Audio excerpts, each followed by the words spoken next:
কাজ নিয়ে।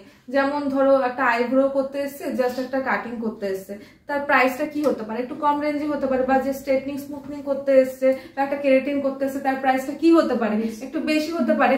কিন্তু যে কম রেঞ্জের জন্য এসছে কাজটা করতে, তাকে তার সাথে বিহেভিয়ারটা কি আলাদা করা আমার উচিত না। তাহলে আমাকে কি করতে হবে, দুটো মানে বিহেভিয়ারে একই রাখতে হবে, সমান তাহলে বিহেভিয়ার রাখতে হবে। কারণ সে তোমার ক্লায়েন্ট, তুমি কিন্তু একজন বিউটিশিয়ান, তাকে সবকটা সার্ভিসে গুড দিতে হবে, গুডের থেকে ভেরি গুড দিতে হবে, তাই তো?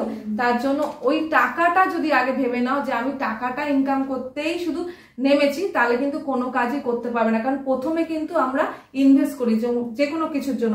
আগে শিখে নিই, ক্লায়েন্টটা কি তোমাকে এমনি চলে আসবে নাকি? তোমাকে খাটতে হবে না, তোমাকে স্ট্রাগল করতে হবে তো, দেখাতে হবে তো।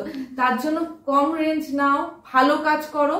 যখন আস্তে আস্তে যখন তুমি কাজটা ভালো হবে, ওই একটা ক্লায়েন্টই 10টা ক্লায়েন্টকে এনে দেবে।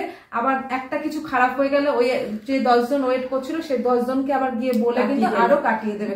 তার জন্য সবসময় মাইন্ডে রাখতে হবে, কনফিডেন্স সহকারে কাজ শিখবো, কনফিডেন্স সহকারে কাজটাও আমাদেরকে করতে হবে, তাই তো? করে কিন্তু ক্লায়েন্টকে কি করতে হবে, হ্যাপি করতে হবে, হ্যাপি ক্লায়েন্ট করতে লাগবে, তাহলে কিন্তু কোনো প্রবলেম হবে না।